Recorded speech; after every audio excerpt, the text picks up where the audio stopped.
What's up, everybody? How's it going today? Well, I wanted to talk here for a minute about excuse me.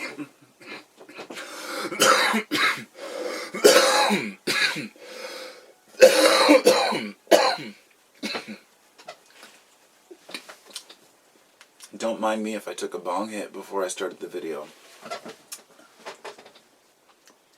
I suppose I could edit that out or start over, but my peeps know I don't do that shit. It's too much work.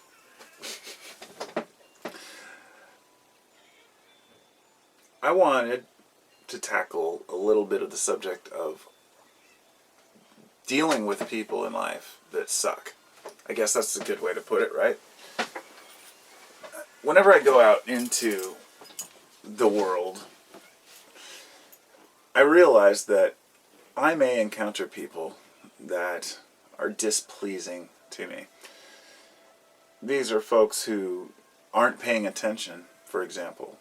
The kind of people who, if I'm driving, for example, decide that they're going to go slow in the fast lane, or that they're going to putt along playing with their phone, or put on their makeup, or weave in and out of traffic without using a turn signal. And this is just on the road.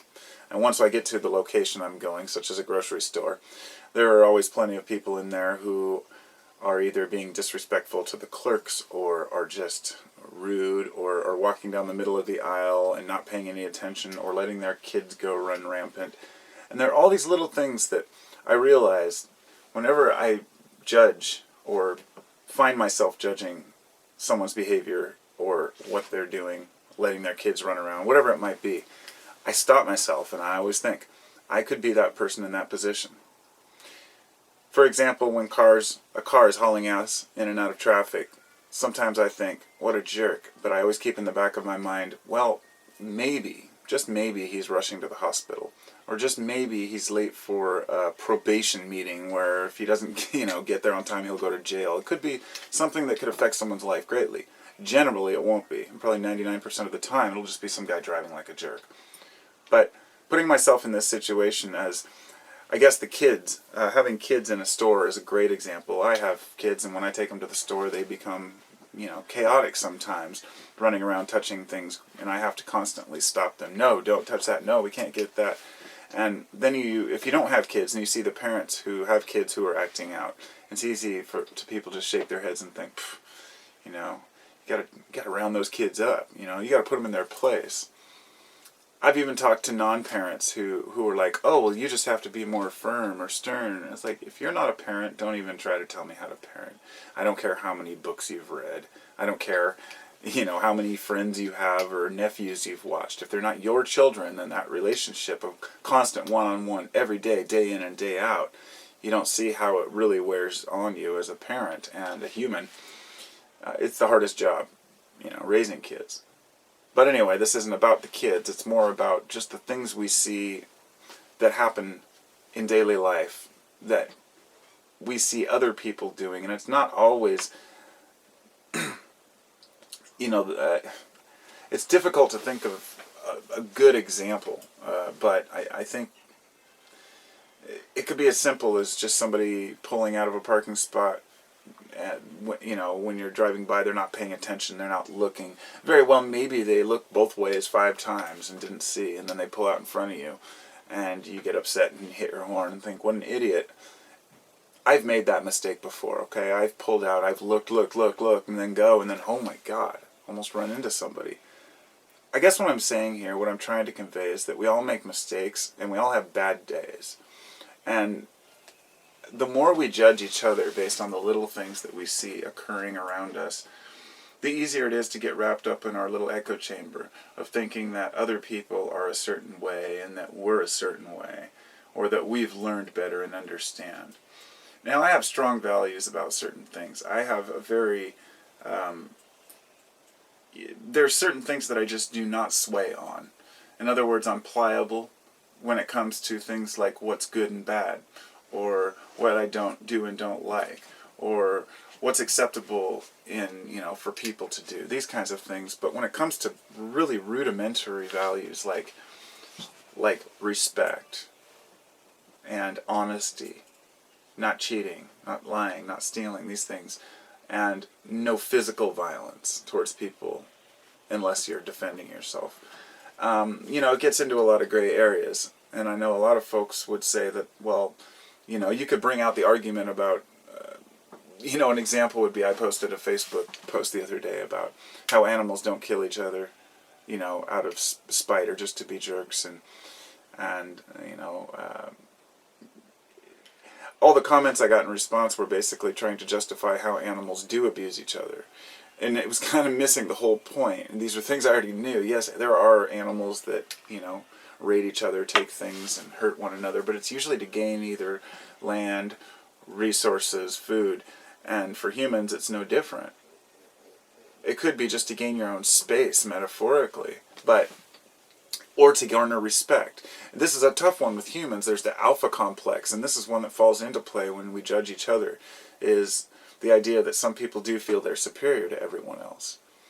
And I see it's hard not to, when you're in a room full of idiots, think, oh God, these are just them and I'm me. For a person who, I can only speak for myself in my life, obviously, but what I've seen, the way that some people behave in a group is as if their ideas are the best and they are the greatest and everything that they know is true, and everyone else is still just learning to be like them. And I've made it a point not to be one of those people. I think it's important for us to be honest that we don't know shit. It's the old Socrates, the greatest wisdom lies in knowing you know nothing. And that, of course, means that the more I think of it as a forking, like a tree. Everything you learn, it branches off into two new branches, and then you have to learn something else about that, and it continues to branch until you just have a cluster of those dendritic patterns to where it's so small you can't even see it. Life is chaos. Existence is chaos. It's amazing that we as people, as individuals, can even coherently organize our thoughts and have a community where we can discuss things. So we should give each other a break, just a little bit. When we see someone doing something that we wouldn't do or that we think is wrong, it could be even, drug use is a really good example that I haven't brought up, and I'm glad I thought of it. A person who's clean and sober, who doesn't do any drugs, they may look at a person who smokes pot, such as myself, and think, oh, you're ruining your life, or, you're covering up reality, or, whatever judgment they may have towards it. It could be based on their personal experience, or what they've seen, or what they've heard, or what they've read. But everyone's different, and we all react differently.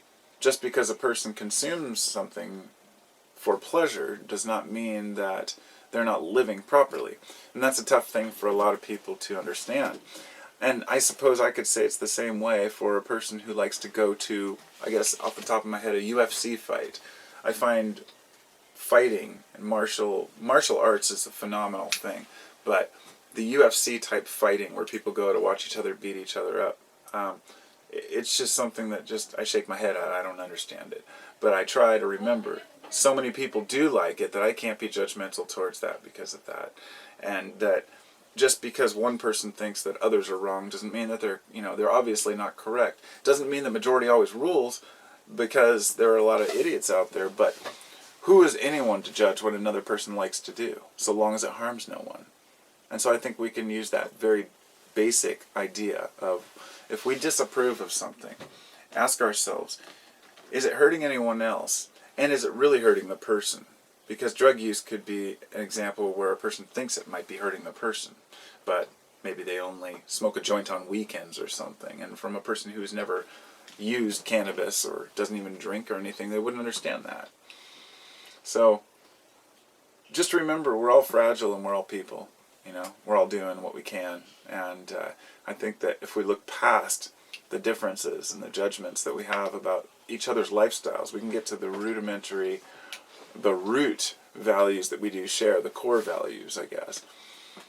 And not everyone has the same core values. There are a lot of people out there, and this is something that is kind of, it can make a person distraught to even consider it. That there are a lot of people in the upper class, and not just the upper class, but those who are very wealthy, well-to-do families, who are taught from a very young age that all that really matters is getting ahead. Get as much money as you can. Get as many resources as you can. Get it now and make it yours, and at whatever cost. That there's always going to be the cost of doing business.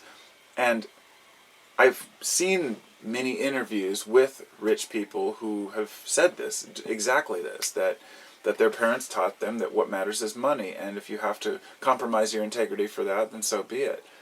And these are people who grow up believing this, and these are the people who make big decisions, and that do affect the society largely, and that makes it very hard to realize that no matter how hard all the little guys try, as long as there's a few big guys who don't share those core values, then we'll never be able to, we'll never be able to share, to get across our points to someone who doesn't have that basic idea of helping another person, and that monetary gain and being something through money is not what life's all about. But to each his own, I can't judge that either.